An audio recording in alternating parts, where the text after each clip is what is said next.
Frenchie. Hey, sir. Frenchie. Yes, sir. How you do? Hello? Hello, I'm hearing you, man. Morning, Mr. Christopher French. Afternoon. Good morning, sir, MP. Why are you taking on my posters then? You know, why are you taking on my posters? I think you're very, very.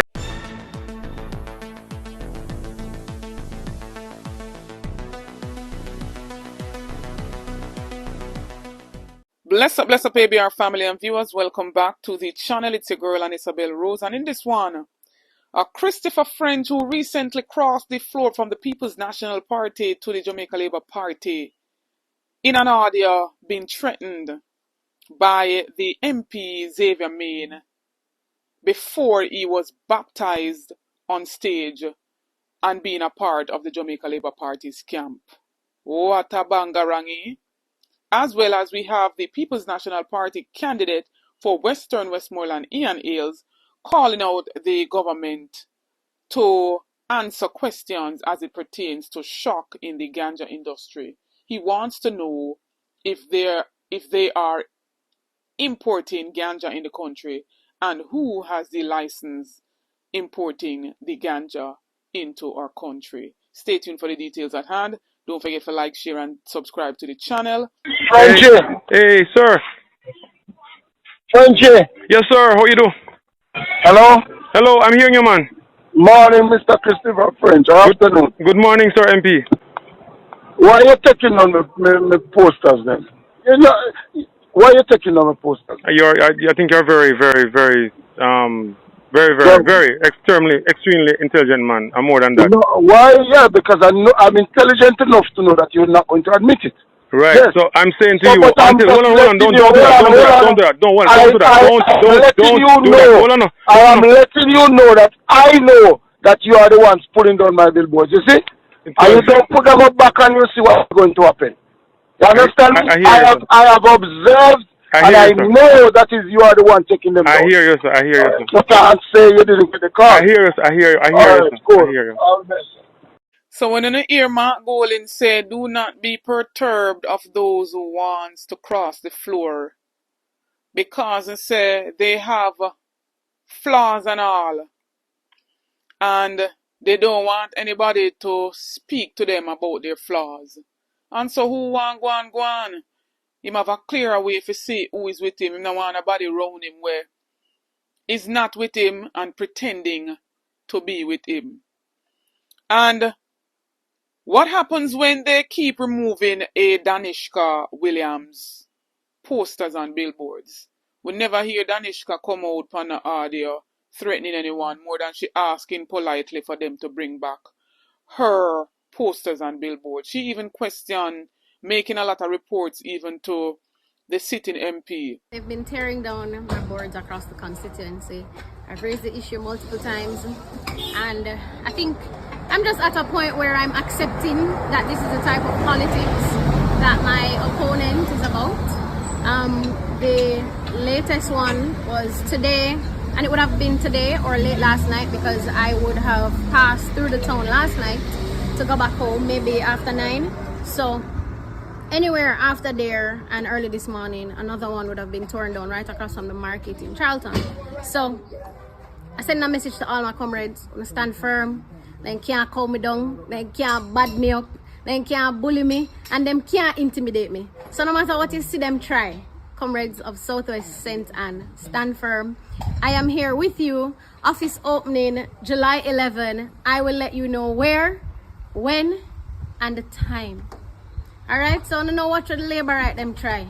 We are blood and fire comrades, and we are marching on to victory. Everywhere we go at Kingston, people ask me, what is happening in Southwestern Center? Because them see a little bamboo flame, I run up and down and I make some talk. Now Christopher French was the People's National Party caretaker of the Alexandria Division. He ran for the PNP in the last local government election representing Alexandria. And now we have him here. It's a party marching on to victory. When you don't realize say all of them will cross the floor, them go over Labour Party, go turn mackerel. Eh? Then who could have take me now and I wet up my head with water upon stage? You know, sister, them take him for one big mackerel, one big gimmicks. Hmm?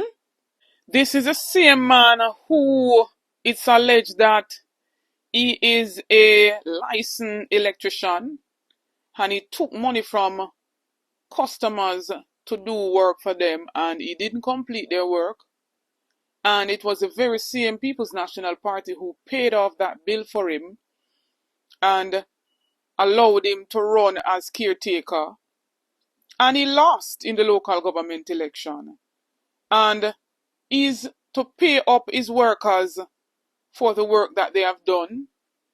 And so you see, the People's National Party have done good for him.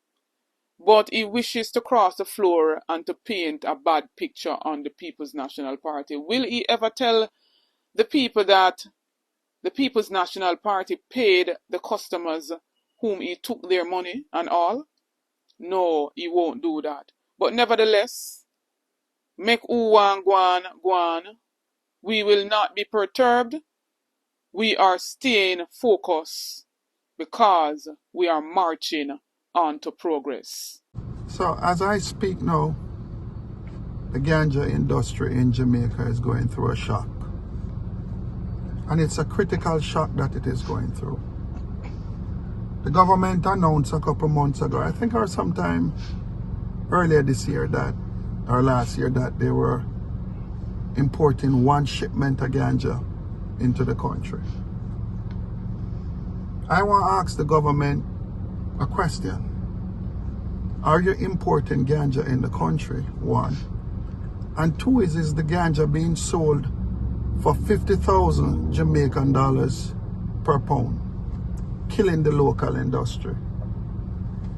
And for all of the big men them in the country who, and the government, the Jamaica Labour Party government who is involved in the ganja trade, I want to just break the story down a little bit so every Jamaican understand it. So you have people women who pick ganja across the country to take care of their family. So you have ganja pickers, you have ganja growers, and you have Rastas, and you have other denominations who use it as a sacrament. So you have all of these different entities or these different subgroups of Jamaican that lives and survive on ganja. So there's an enormous amount of ganja now in the country that cannot be sold, and nothing can be done with it. It's just in storage because the local industry is being killed, and it's being killed by the government of Jamaica. So pretty soon it will be back to school for every family across the country. And I can tell the government, in case they don't know, that a large segment of this society depends on the sale and the survival of the families and the ganja industry. So I want to ask the government some questions. Are you importing ganja in the country? When was the last shipment of ganja imported into the country? That's 2. 3 is the ganja that is being imported into Jamaica. Who are the importers? That's number 3.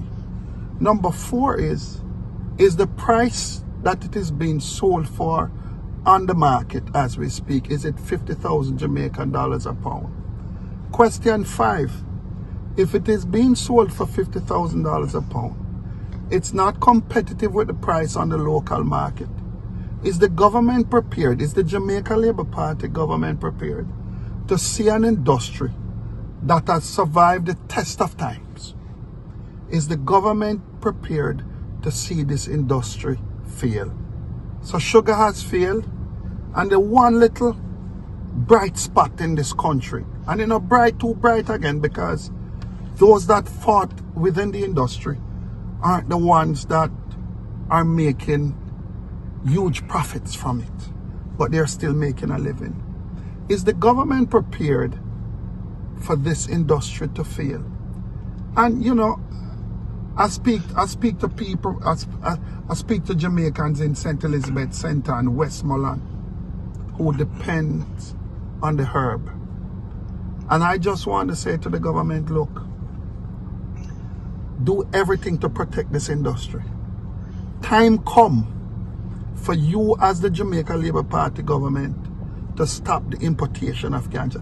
And I can say, look, we have the best herb in the country. Songs have been, people sing song about it. People, there's testimonials about it. But at the same time, there's an importation which is taking place in Jamaica. And I want the government to come out and speak to the Ganja Growers Association. Speak to every picker. Speak to the families. Come out and speak to the people. Because it is wrong for even one shipment of ganja to come into this country. It is wrong.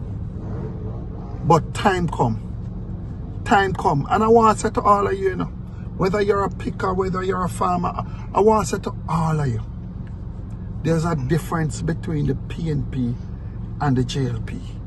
There's a difference between the PNP and the JLP. And there's a difference between one of the two parties.